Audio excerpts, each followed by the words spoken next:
this instructional video, we're going to take a look at terminating an SC connector using our field installable Brilliance kit. The kit part number is FI-4270. We have many connectors that can be terminated on this kit. We have ST connectors, we have LC connectors, we also have SC connectors. Now our connector color code is dependent on the size of the fiber. If it is a beige color connector, it is for 62.5 microns, just as this shows here. If it is a black connector, either an SC, LC, or an ST, this is for a 50 micron OM2 fiber optic cable. If it is a aqua colored, it's also for a 50 micron, but a laser optimized, an OM3 or OM4 type of fiber. And we have blue connectors, and the blue connectors would be used for single mode. Now, today we're going to take a look at the SC and how to terminate it, but for all of these style of connectors, SC, ST, or LC, the termination instructions are the same. It's just the matter of the adapter that you put in. First thing we need to do is we need to set up the tool. Knowing that we're going to be using an SC connector, we'll take out our SC adapter and we'll fit our adapter into our handheld tool. And we want to make sure that the loops are facing up. So we'll fit that into the tool. Second thing we need to do is take our visual fault finder, and we can turn that on, and there's a lot of light that comes through there. We simply want to press this into the back or the bottom of our handheld tool. You don't have to push down extremely hard, just enough so that it fits and it doesn't fall out. Then we'll take our SC adapter cable, we'll put it into the fault finder, and then we'll load it into the adapter. Then the light is flown through the adapter. So that part is set up. We just need now to strip and cleave our fiber.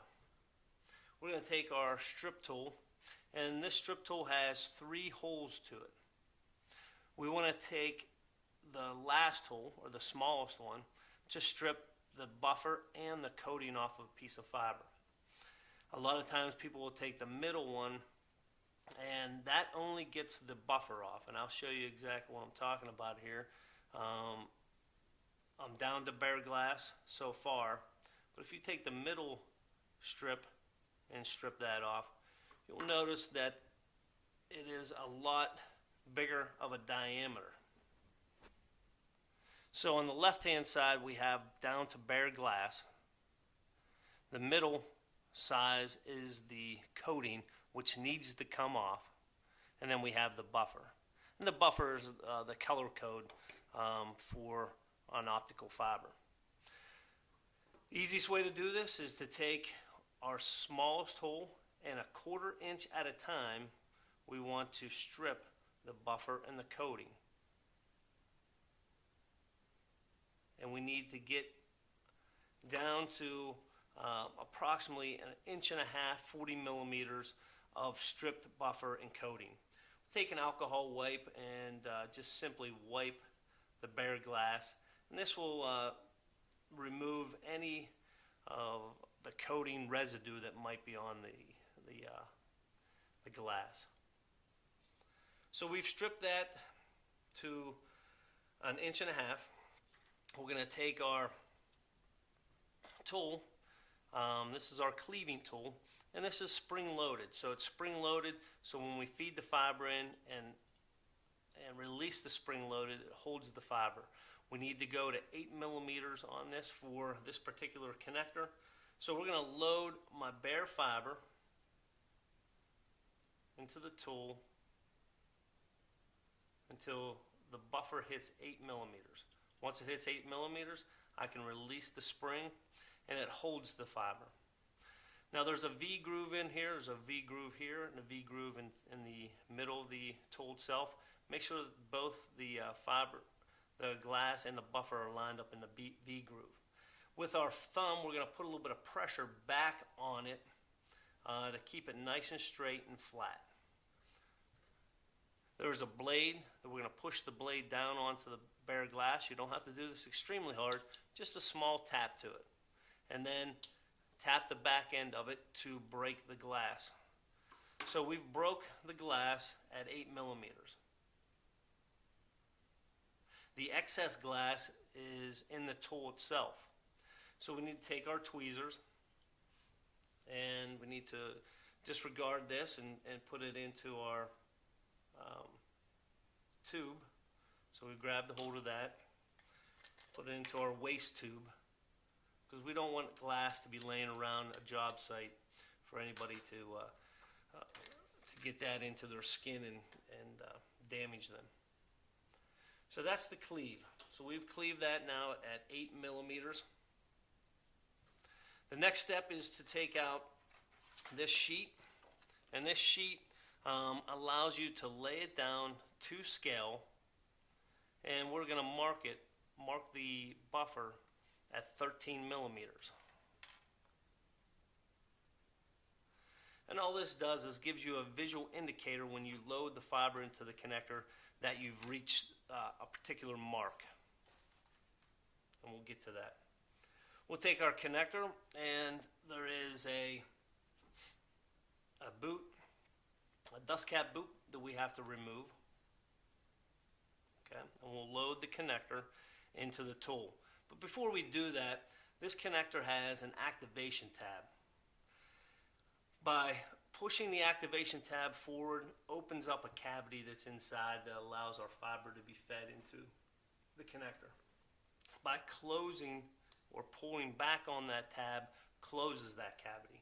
So we need to open up the cavity to allow our fiber to be put into the connector properly. So I opened it up, I pushed it forward. I'm going to load the connector into our tool, turn our fault finder back on, and we see some light coming through here. And you notice some light on the connector itself.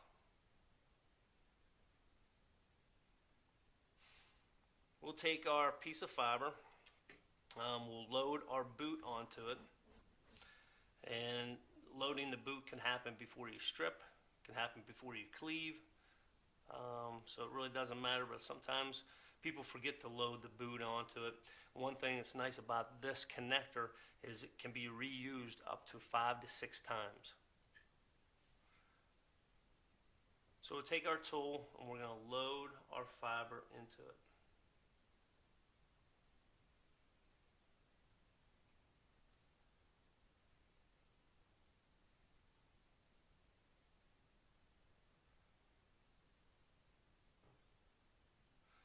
And you'll notice that there's a mark right there that we did at 13 millimeters. I want to get to that mark. So once I get to that mark, kind of use your fingers and thumbs to move back and forth until the light kind of goes away. And then take your fingernail and push back on that activation tab.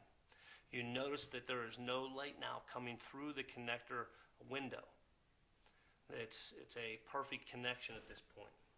All of the light now is at the end of the fiber. So this is a visual check before you actually go out and test it, that this connector now is in good shape, and it should be within the parameters of loss that is needed. We'll take our boot and we'll slide our boot up the connector and just simply put that over top of the connector. Once that's completed, the termination is done, but it's not complete yet. And what we need to do is, once we take the connector out of the tool, it's very important that we put either the dust cap boot back over top, or we clean it and put the dust cap boot, or clean it and put it into a system component.